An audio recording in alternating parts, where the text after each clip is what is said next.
Linguae Graecae Atticam classicam pronunciationem novimus omnes. Bene omnes. Propteropus illius Sidney Allen, qui hunc librum composuit in scriptum Vox Graeca. Sed cum Sidney Allen unam tantum formam huius dialecti proposuerit, alius philologus, nomine Sven Tage Theodorsson, qui libro suo The Phonology of Attic in the Hellenistic Period describit non modo Atticae dialecti phonologiam Hellenisticam sed etiam classicam monstrat nobis illa in periodo quam classicam vocamus ut pote saeculo quinto et prima parte quarti duo systemata inter se aemula quorum utrunque saltem duas varietates habet. Deiscerebus iam subtiliter locutus sum apud Polemethi plus et nexus invenietur in descriptione. Hodie vobis mostrabo secundum indagationes Illius Theodorsson veram vocem imo voces Ateniensium classicorum. Exemplum demonstremos varios pronunciatus ex hoc se legi libro Apologia Socratis, haec in editio, quam collegat amicus Bironius, Gerrit Dom fecit, nec non Zachary Sowerby, libro emendentum in descriptione invedietis, praebet verba primigenia Graeca et versionem totam Latinam Illius F.A. Wolf. Ecce initium exordi Latine. Quomodo vos Atenienses affecerit accusatores mei nescio, ego certe ipse quoque, illis dicentibus, paenem meis oblitus, adeo persuasibilis eorum oratio erat. Veniam mihi opinor daretis, siet voci illa, et modo illo loquerer, inquibus nutritus esse. Nunc recitabo eastem litteras quator varietatibus vocum Atticarum quinto fere saeculo exeunte. Duasque conservativas, duasque innovativas. Secundum Theodorsson, systema phonologicum quod conservativum vocatur, satis differt ab systemate innovativo. Primo audiamus varietatem summe conservativa. Otimen hymis, o Andris Athenaioi, bebuntate hypotonemon categoron, ucoida, ego duon caiotos, hybauton oligo emauto epilatoman, odo pitanos eligon, synegin noskete dapo, anmojen genei dei ponei de gaitoi tropoi eligon, in huis perite trammen. Statim aliquod discrimina animad vertimus a systemate quodalem proposuit. Epsilon et omicron semper clausae sunt vocales. I, U. Atque digramma omicron ypsilon etiam U est. Neque U.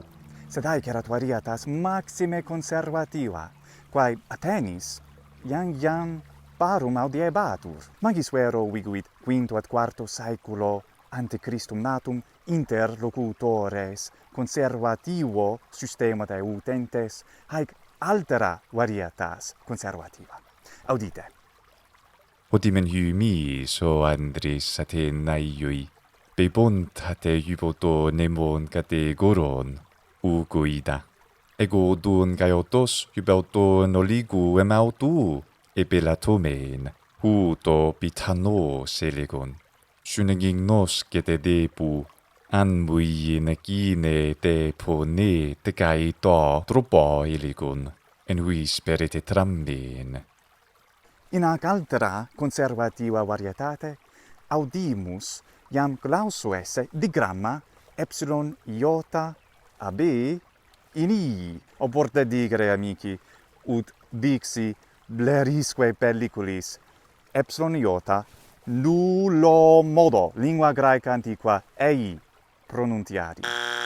Epsilon iota non est ei. Nullo modo non in saeculis classicis neque post idea. Epsilon iota ei nunquam dicitur in saeculis classicis, in periodo classica. Fuit unquam ei tantum modo in aliquot vocabulis, sed ante sextum saeculum, amici, ergo non decet nos ei pronuntiare hoc digramma, aut I licet dicere. Efferre enim, epsilon iota, ei est foedissimum mendum et bravissimum traditionis Erasmianae. Et oro vos etiam si udimini pronuntiatione Erasmiana, licet, ne dicatis ei oro vos, aut I dicere, hoc edimes Graecum illuduero minime.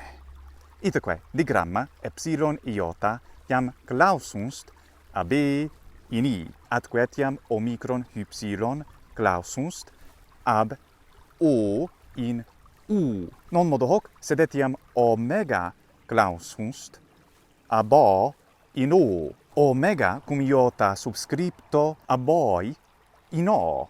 Similiter aliae diptongi longae quae vocantur. Ai in A, et ei in E. Clausa est.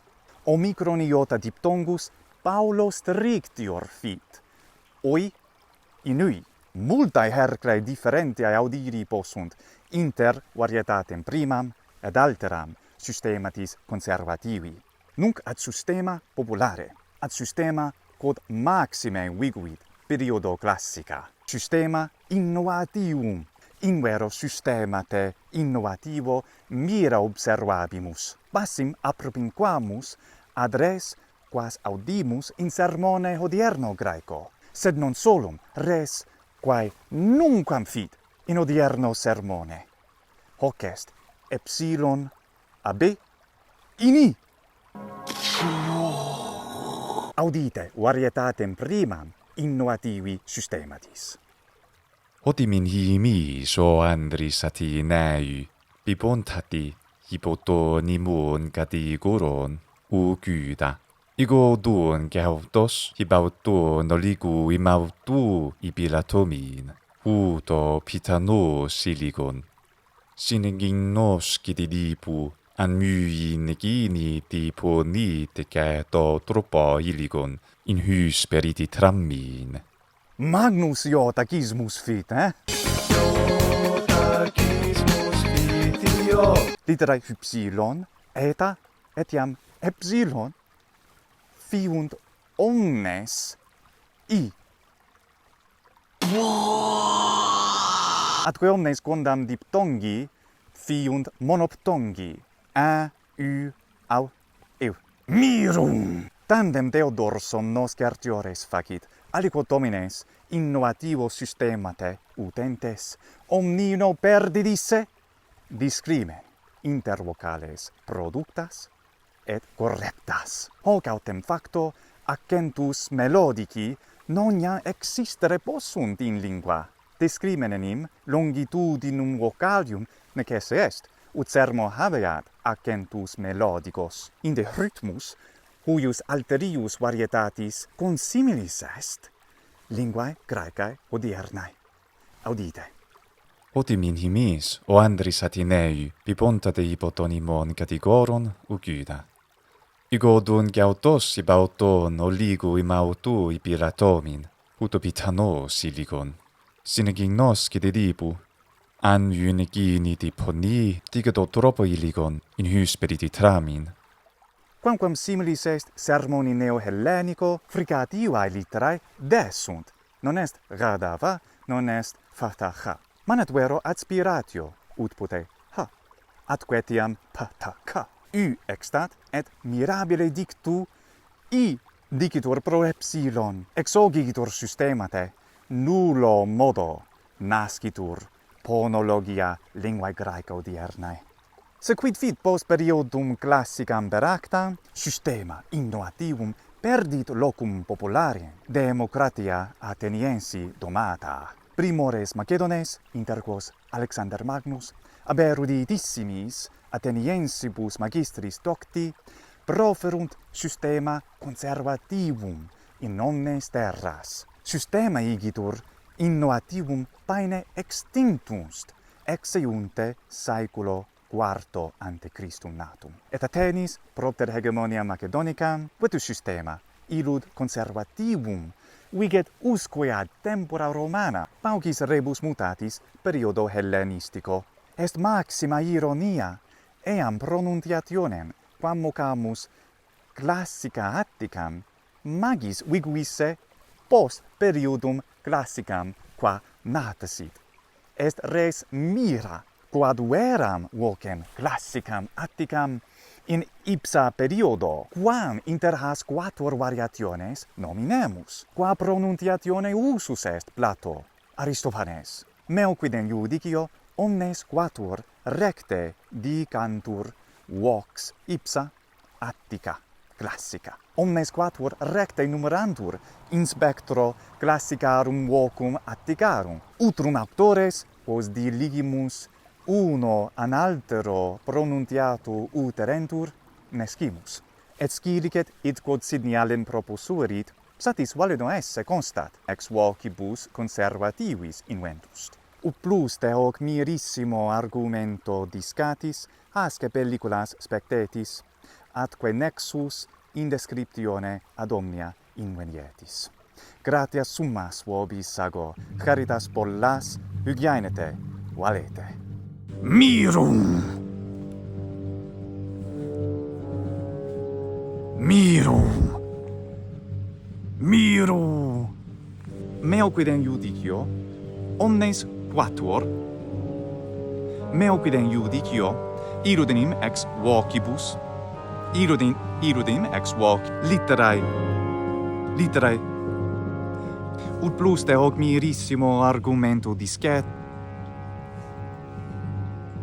sed Athenis propter hegemoniam Macedonicam, ventus systema illud conservativum.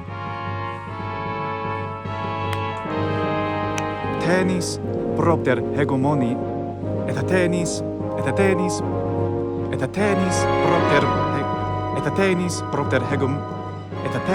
propter hegemoniam Macedonicam.